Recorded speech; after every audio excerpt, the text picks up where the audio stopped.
You're listening to an Airwave Media Podcast.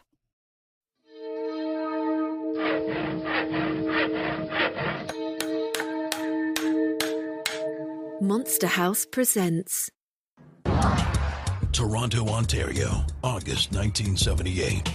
A man known only as Ernest is searching for a lost kitten he believes has fallen into a sewer. But instead of a kitten, he encounters what can only be described as a monster.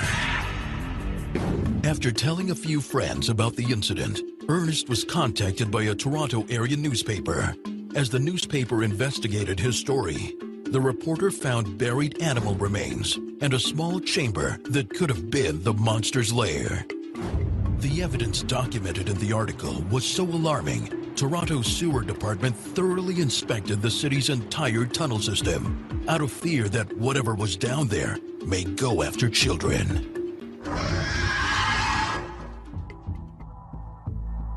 It's actually quite unlike anything we've ever seen before. A giant, hairy creature, part ape, part man. In Loch Ness, a 24-mile-long bottomless lake in the Highlands of Scotland. It's a creature known as the Loch Ness Monster.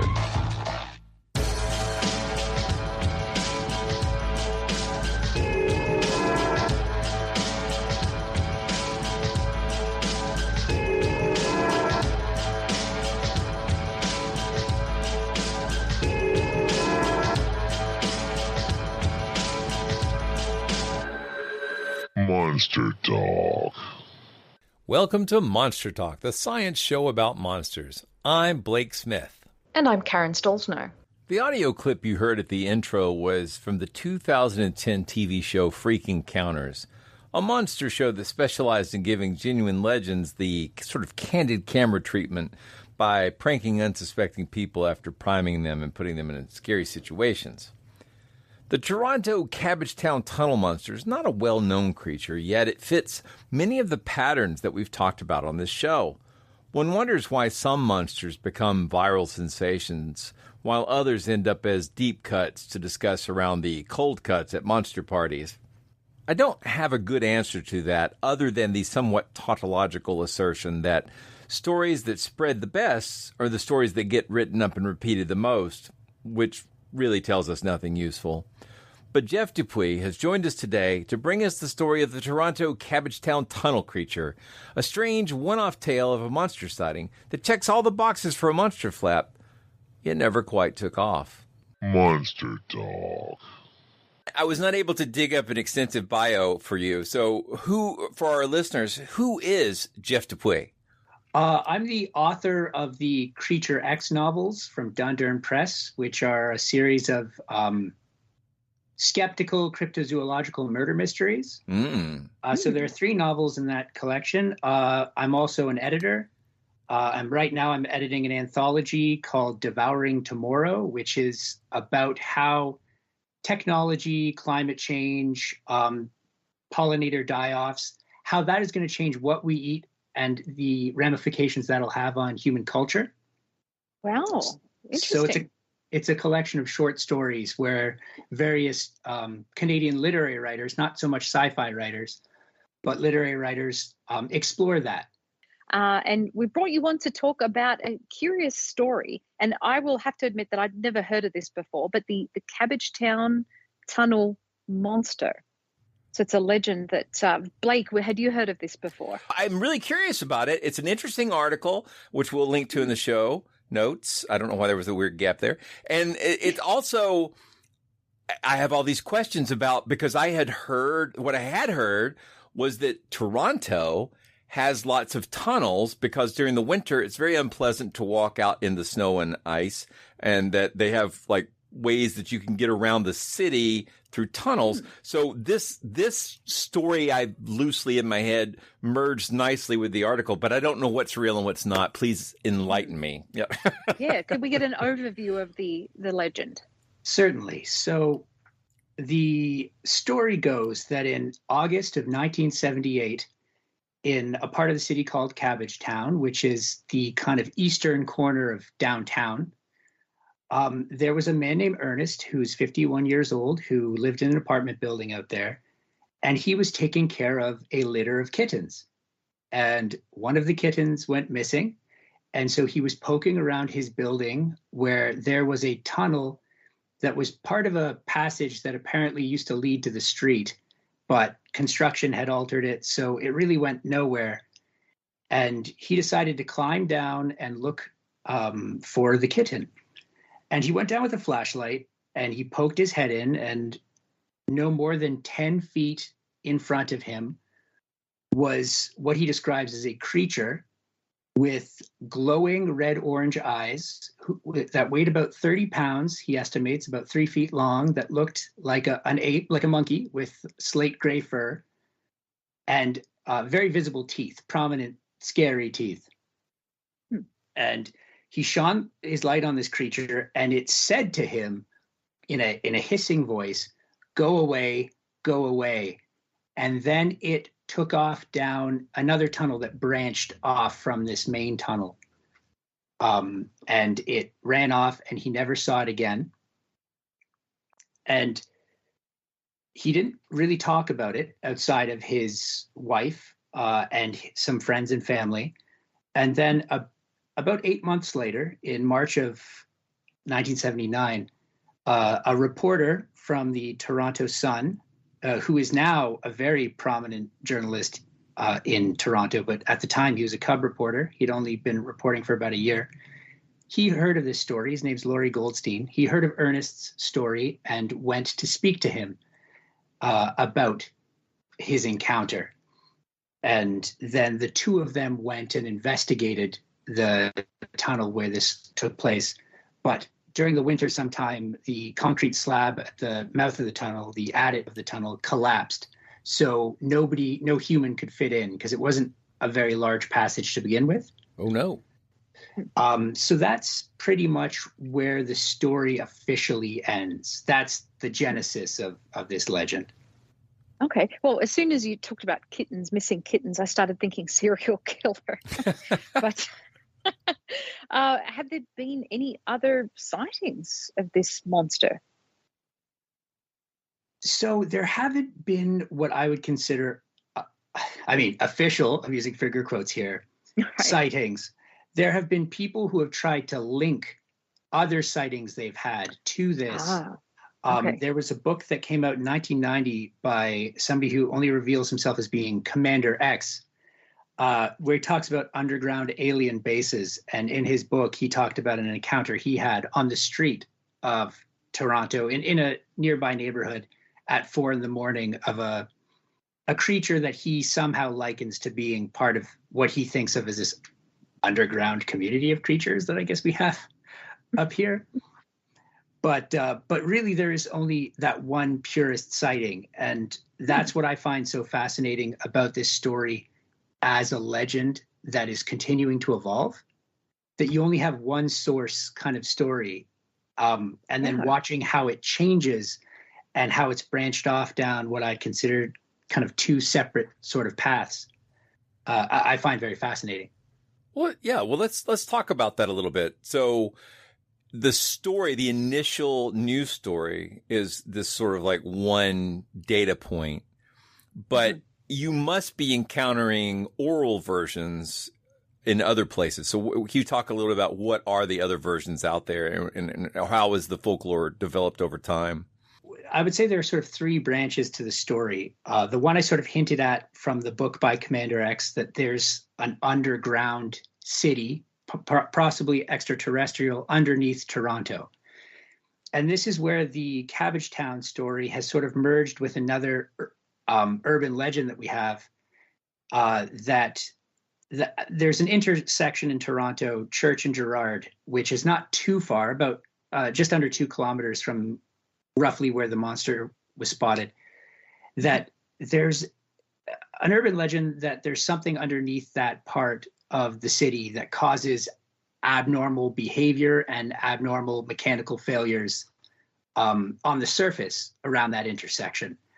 So these two stories have combined in certain kind of UFO sources, on Reddit threads, various parts of the dark corners of the internet. And so now you have this idea that Toronto has underground alien bases or underground ancient cities with advanced technology. That's the most far-flung, I feel, sort of branch of where this story has kind of diverted. Another one that I find very interesting is the idea that this creature that Ernest witnessed was what certain indigenous cultures in the area call Memagwezi, which is a spirit that hangs out on riverbanks and is child-sized, covered in fur, that is usually a benevolent kind of creature. But I find that very fascinating. The way we've seen Sasquatch supposedly lend credibility to Bigfoot sightings, I've always found the appropriation of indigenous culture to kind of cryptozoological thinking to be fascinating, because when you don't have any kind of precedent for what you've seen, it's very easy to jump into the folklore of the surrounding area. And Sure. Toronto we have dozens at least of creeks and rivers that have been built over in the last century and a half. So if you look at a lot of cryptozoological websites, or I should say the handful that talk about the Toronto or the Cabbagetown Tunnel Monster, there's an association now being drawn that perhaps this tunnel was formerly a river and therefore that the habitat of the Memagwezi. I did want to ask a bit more about the tunnels, because I've heard lots of legends about tunnels under various cities in the United States, whether it's St. Louis, here in Denver, there's a set of secret tunnels that supposedly date back to the 1800s and which were used to move liquor during Prohibition. Do we know much about the tunnels in this area and why they were created, or the story behind them? Well, that's an interesting facet, because this doesn't seem to be related to either a buried river or any kind of tunnel commonly in use. Now, because Ernest refused to say specifically, we know what street he lived on, but it's a very long street, about a kilometer and a half in that Cabbagetown neighborhood.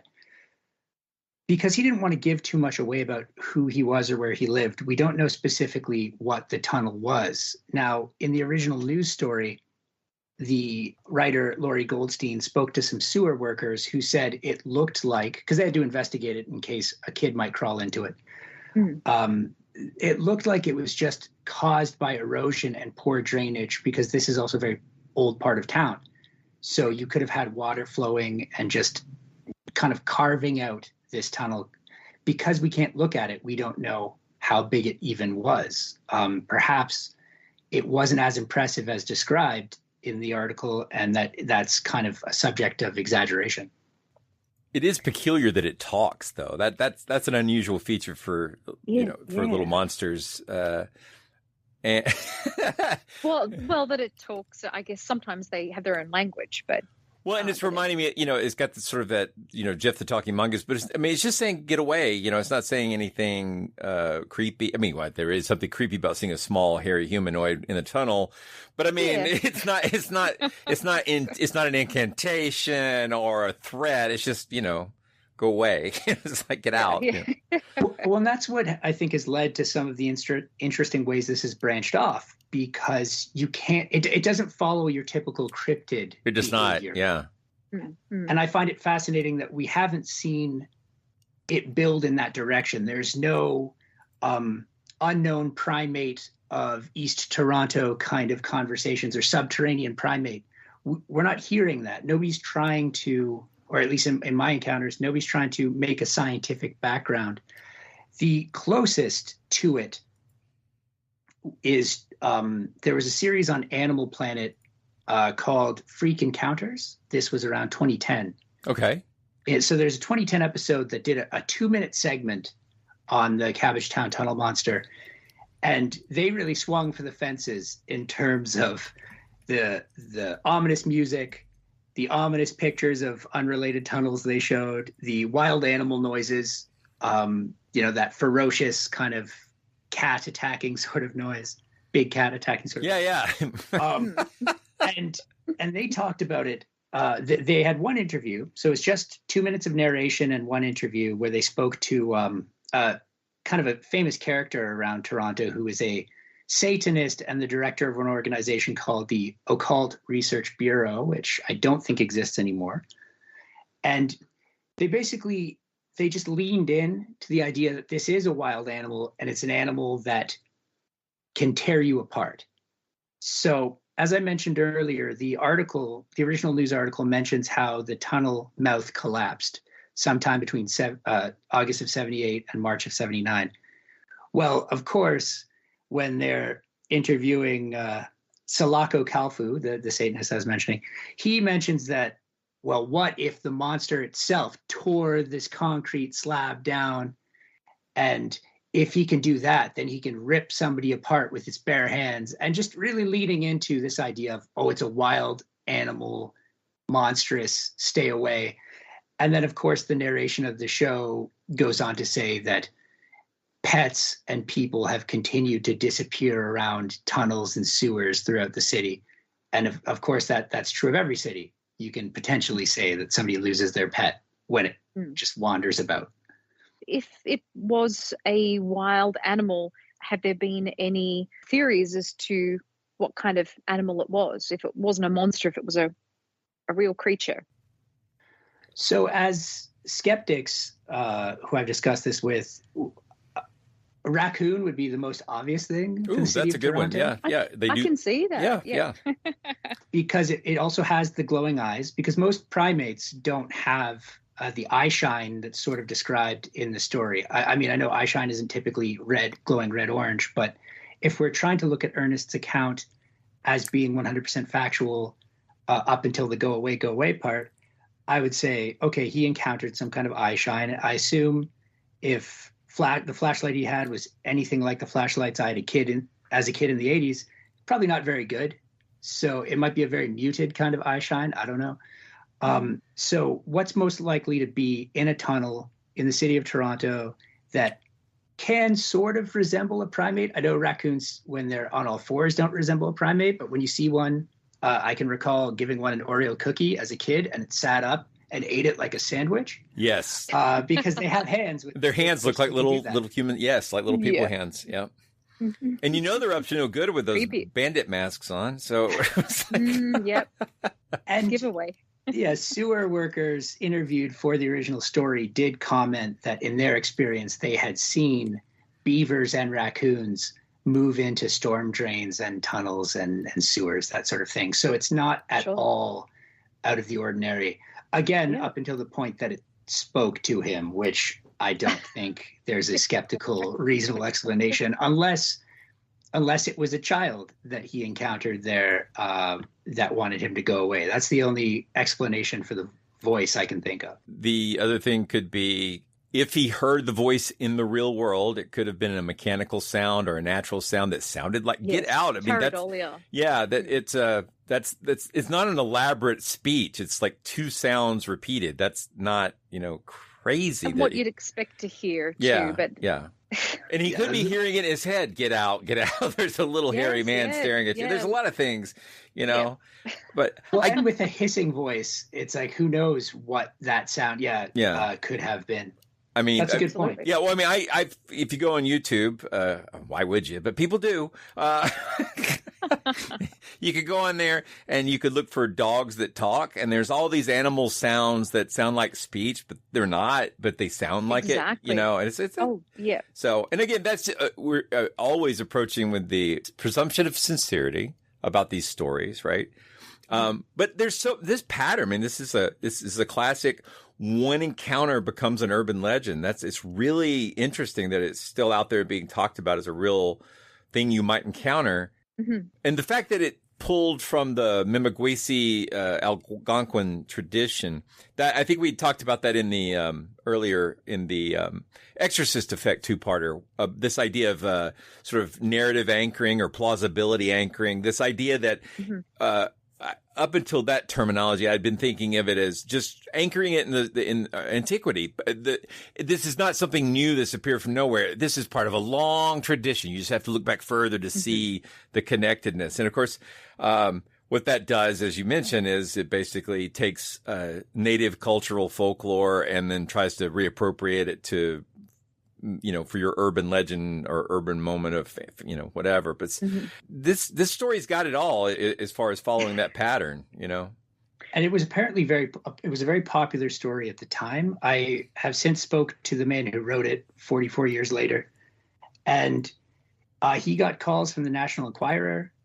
He got lots of letters every day about this. But I thought it fascinating that nobody came to him with similar stories. Nobody said, I saw it too. Unique. Yeah. So you mentioned earlier that a book had talked about a alien theory or a UFO connection of some kind. Could you elaborate on that a little bit? So yes, the book Underground Alien Bases has a segment about Canada and focuses a lot in Toronto. And again, we're seeing this merger of stories. So a book had come out a couple years before the encounter called The Great Lakes Triangle. I believe that was Jay Gorley in 1977. Mm-hmm. And it posited that, a lot of UFO activity where the UFOs apparently don't disappear up into the sky but go down into the water in this area means that there are bases here. So this new story of Ernest and this creature had been kind of existing on its own and then merged in with not only the underground alien bases idea or the Great Lakes Triangle idea, but then also what I had mentioned before, this idea that there's something going on beneath East Toronto. And they kind of just culminate into this idea that, it must be true because all of these sources now are kind of building on it. But as we know, if we're trying to make an academic argument, that doesn't hold water. Right. Yeah. In Commander X and the idea of underground bases, but both those are interesting because the underground base idea is popular in UFO culture, especially around Dulce. I've heard stories of secret tunnels that connect major cities so that, the president can get around underground after the war, the war or the event. But in Commander X, I know there are a couple of people who've gone by that moniker, but there's also like a writing. Let's go down a little side rabbit hole here and talk about Commander X for just a moment. When people use pseudonyms, it can be tricky to figure out exactly who they are, which is the point. Whether to protect oneself from persecution, prosecution, or just scrutiny, pseudonyms have a long history in the world of whistleblowing, but also in conspiracy theory. I'm reminded of weird moments such as the famous signal intrusion of Captain Midnight into the TVs of HBO viewers in the mid-1980s. But the name Commander X needs some disambiguation, even if we don't have time to get into speculation about who exactly was behind the name. There are two very distinct figures in American culture that are associated with the Commander X moniker. The latter, and more recent, is the figure of a hacking culture character closely associated with the cyber activist group Anonymous. That person is alleged to be Christopher Doyon, a formerly homeless man who is accused of participating in the work of Anonymous and eventually had fled the country before being, let's just call it repatriated, but that's its own story. You can check that out in the show notes. But the hacker is not the same guy as Commander X in the UFO community. This gets complicated because, like some of the famous sci-fi writers' house names that were actually a stable of writers, Commander X in the UFO conspiracy world has been associated with multiple authors. The most probable candidate of these many authors is Timothy Green Beckley, who passed away in 2020. He was a prolific writer in the UFO and conspiracy field, and many think that he was responsible for at least some of the writing of that Commander X. Again, check the show notes for more details on both of these characters. That whole Commander X persona seems to be tied to some pretty wacky conspiracy stuff. But, that's the kind of thing we like to look into because these stories, even whether they're true or they're not, they are popular and they fire the imagination of readers and they make people want to riff on them and tell their own stories. So the fact that people are still telling the story of this monster in this tunnel, but the tunnel's basically nothing, and the monster only has this one sighting, is pretty interesting. I find it interesting in the lack of sort of riffing or versioning that's going on. You know, I like normally, and that it's still stuck around. Yeah, so it's like this one incident, and it's being retold, but it's not. And here's 3 other sightings, or here's some more information about the nature of the monster. So it's almost like by its absence, that peculiar absence of these sort of things is I wouldn't say unique, but it's a distinguishing feature. Well, there are very little mention. I can't find really any mention aside from Commander X of this story before the internet age. Yeah. So before the proliferation of sites talking about cryptids and urban legends. So it didn't seem to really catch on. And also I think Ernest's reluctance to give his last name, to do TV or radio interviews, that also helped, I think, limit the spread of it in the sense that you didn't have these kind of copycat sightings when something gets a lot of mass media attention.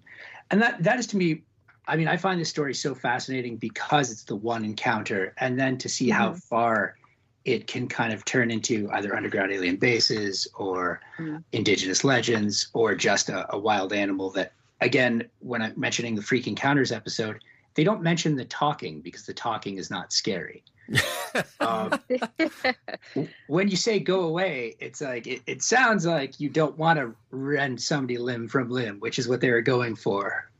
Yeah. Right. Yeah, but when I think of that, I do think of typical EVP messages. It's going to be something short and clipped like that. That's the kind of thing that people claim that they hear when they're recording EVPs. But Jeff, so given the enduring nature of this legend, that it's really stuck around and it's proliferated with the advent of the internet, how do you see this story of the Cabbagetown Tunnel monster evolving in the future, if at all?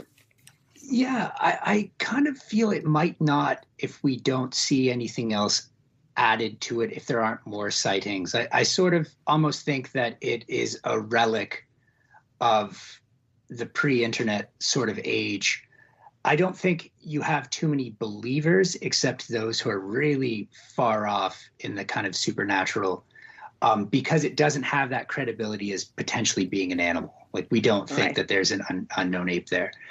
Right. So I kind of hope it actually doesn't evolve. It makes it a nice sort of, I know urban legend I don't think is the proper term, but it's a nice piece of lore rooted in one place that says a lot more about the time. And of course, the publication that published the article, the Toronto Sun, is something of a tabloid.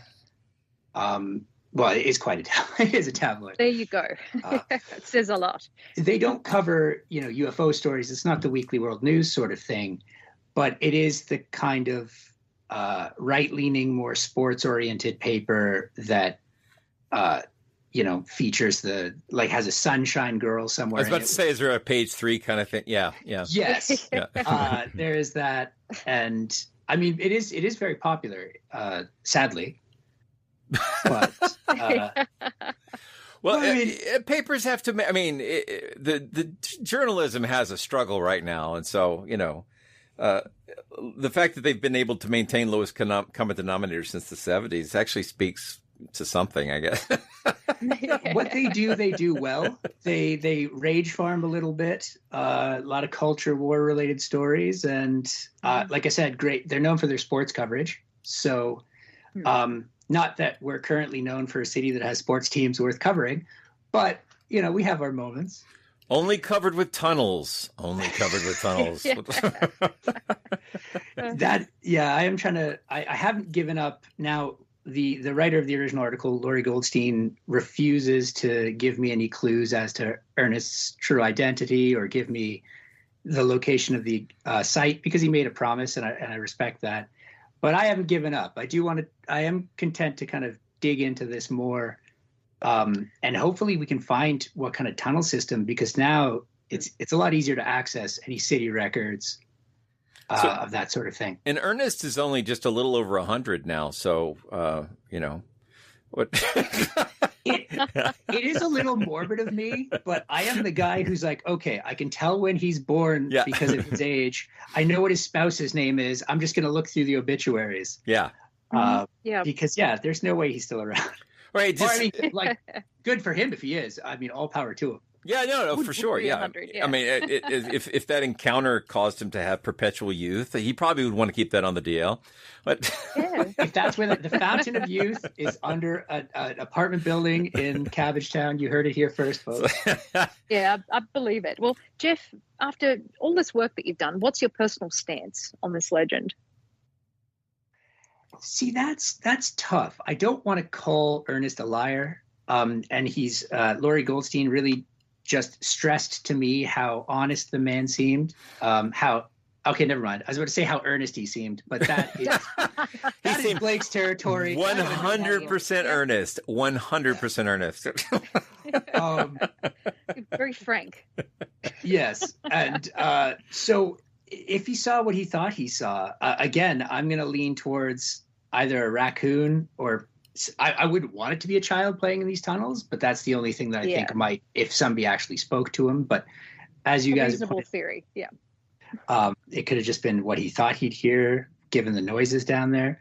But yeah, I don't think that he saw a monster that spoke to him. Let me clarify one thing. So when the reporter Laurie and Ernest went back, the tunnel had already collapsed, or was that later? The tunnel had already collapsed. But nobody has suggested that maybe the little creature was warning him to get out before the collapse. Oh, there's a story. Because that would actually be more akin to things like the Tommyknockers, which, tunnel spirits that do try to warn you about dangers of being in the subterranean realm. Exactly. And then there's the Mothman Association, too, of a sighting before some kind of calamity. An omen or a purpose. Mm-hmm. I feel like you're building this up more than time. Uh-oh. No, I'm just, the narrative possibilities are interesting. And I'm actually more fascinated. If you only look at the legends that do have a lot of variations and sort of species, if you will, then you would be committing, you would basically do selection bias, because some of these definitely fall into that urban legend or peculiar story realm, but don't necessarily become widespread. I mean, not everything has that mimetic stickiness, so that is also of interest. So there are those kinds of stories that are everywhere, but then there are these weird one-offs, and in some ways they feel more credible because it doesn't take off as of course everybody knows about that, so I don't know. I think it's worth covering, and I appreciate you taking the time to write this thoughtful article and to talk to us about it. Oh, it's my pleasure. Like I said earlier, this is this podcast of yours has been a huge inspiration to me. Not only my novels, but this piece and the other writing I do for the Superstitious Times. Well, so I thank you for the work you guys do. We appreciate it very much. Yeah. I'm just thinking too that Cabbagetown, there's something kind of cute about it, a little innocuous. We have one in Atlanta. We have a whole region called, you know what? There's 3 different stories for why it's called Cabbagetown. I don't believe any of them. Why is it called Cabbagetown in Atlanta? Like, what are the theories put out there? I can imagine. Well, the first one is that the mill, there was a train wreck or a truck wreck, and it spilled out cabbages, and in that area, everybody went out and grabbed the free cabbages. The second was that the mill workers are Scotch-Irish and were growing cabbages in their front yards, and so the community smelled like cabbages. And the third was that there was a popular, a farmer's market in the region, and they brought all kinds of things to the farmer's market, but ultimately only cabbages really sold, so they started exclusively selling cabbages at the farmer's market. That story makes no sense. None of these stories really make sense to me, but those are the 3 stories that I've heard. I don't believe any of them. Okay, that's fascinating, because your second story is reportedly why our Cabbagetown is called Cabbagetown, because it was home to Irish immigrants who used what little yardage they had to grow cabbages, because it was a hardy enough vegetable that they liked, that they could grow in what limited space they had. I don't know if that's true either, and it seems perhaps just a little discriminatory. Yes, there you go. There you go. That's what I think. Exactly. I think the real answer is it's making fun of the Irish. That's what I really think is going on. Maybe, yeah, but it certainly sounds like an urban legend that's transported. Mm-hmm. Well, and we didn't really get too deep into this, but I was going to mention that too. The intersection I mentioned earlier, where there's supposedly weird electromagnetic phenomenon and a city beneath it, that is at the kind of the southern end of what is considered Toronto's gay village, and it's also been home to a lot of more kind of, I don't want to say artsy type people, but you have people that you can see being made fun of in conspiracy circles. So that was just something that I was thinking upon doing this research, that it's like it's weird that we're not giving names or making these legends about more affluent neighborhoods with more white Anglo-Saxon Protestant type residents. Good point. That's a really good point.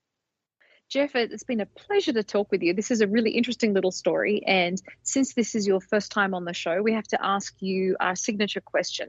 And that is, what's your favorite monster? I will say that I actually lost sleep last night thinking about this because I knew you would ask. It's an important question. And how do you pick a favorite when you lead lives like we do? It's Sophie's Choice every week. I'm going to have to say Cressy is my favorite monster. Okay. So no, we've not done a dedicated Cressy episode, so please. We have not. Mm-hmm. It is a lake monster out in Newfoundland, so not too far from where my father used to live when he was living out there. And it is a massive eel that people have seen for about a century. And again, they have merged it with the local indigenous legends of, pond devils that supposedly live out there. But this is really it's just a big eel. And it's my favorite because, my second book, Lake Crescent, is about the lake where it's set in that area. And what's fascinating about it is it's the cryptid that if I thought one could have actually been there, that would be it. Like that would be the real monster that I think might be out there. This idea that perhaps an ocean, because this lake does connect to the Atlantic. So if you had a conger eel or something larger than the typical eels you find there, getting stuck in that lake somehow, it would obviously appear larger than the eels the residents are used to. It would look, and everything looks bigger in water, or everything, you can't get a sense of it. You can't get a sense of scale. And when you're scared, aquatic creatures tend to look larger. And that to me just seemed like, again, finger quotes here, plausible. Yeah. And so I've always appreciated that about the monster, and that it's not tied to young Earth creationist belief or anything like that. It's just sort of, again, I guess I love one-off monsters. Yeah. But, I mean, sure. I love how you... Sorry, go ahead. I was going to say, I love how he cut to the chase and said it's an eel. Yeah. Well, but a giant eel, it's like, it's one of those, it's not biologically implausible, It will shock no one to hear that I'm skeptical, but at least, it's not, there are animals that match the description. And there is a real lake. So the big issue is the thing that matches description in the lake. That's right. Yeah. I mean, and now I should state to be hyper skeptical, it was a logging route for a long time. So anything that looks, you look into the water, you see a log that you don't expect to be there because it's partially submerged, that could very easily be misidentified. But I like the idea that if you have something that is, say, you're not expecting it to see an eel that's, say, 8 feet long, and you're scared. In your head, that's 20 feet long. Yes. Yeah. Yes. Yep. Yeah. It's sure. that is that whole how you can misperceive size based on the importance of the thing is yes, absolutely. Yep. And also lifespan. It needs to be an animal that can live that long enough that like 1 or 2 generations can see it without a breeding population. That's tricky. Yeah. Yeah. Well, one for us to cover in future. It is. for sure. But anyway, thank you so much, Jeff. We'll put links to both this story and to your books in the show notes so people can check all that out. And thanks for reaching out to us. And I don't get to say hey to Carl, but Carl, if you're listening, hey, Carl, thanks for the suggestion. So yeah. And thank you so much for having me again. It's been such an honor. Cool. Thanks, Jeff. I hope that it has in no way diminished your joy from listening to the show. Well, aside from not wanting to hear my own voice. Yeah. The back catalog that I don't need to listen to my own episode. I understand that feeling too. So yeah, it's a weird thing, isn't it? It totally is. Monster Talk. You've been listening to Monster Talk, the science show about monsters. I'm Blake Smith. And I'm Karen Stolzno. You just heard an interview with author Jeff Dupuis about his research into the Toronto tunnel monster of Cabbagetown. You can find a link to Jeff's article as well as his cryptid themes novels in our show notes. We hope you've enjoyed this episode of Monster Talk. Each episode, we strive to bring you the very best in monster-related content with a focus on bringing scientific skepticism into the conversation. If you enjoy Monster Talk, we now have a variety of ways to support the show, all with convenient links at monstertalk.org/support. That's monstertalk.org/support. We have links there to our Patreon page as well as a donation button. Another great way to support the show is to buy books from our Amazon Monster Talk wish list, which directly helps us with our research. We love used books very much, so don't feel compelled to buy new ones, and we love Kindle so we can share our digital libraries with each other. And finally, without spending any money at all, you can support us by leaving a positive review at iTunes or wherever you get your podcasts. Positive reviews help keep us visible in iTunes, which is a great way to help us find new listeners. And please share our show on your favorite social media platforms. Monster Talk's theme music is by Peach Stealing Monkeys. Thank you so much for listening to our show.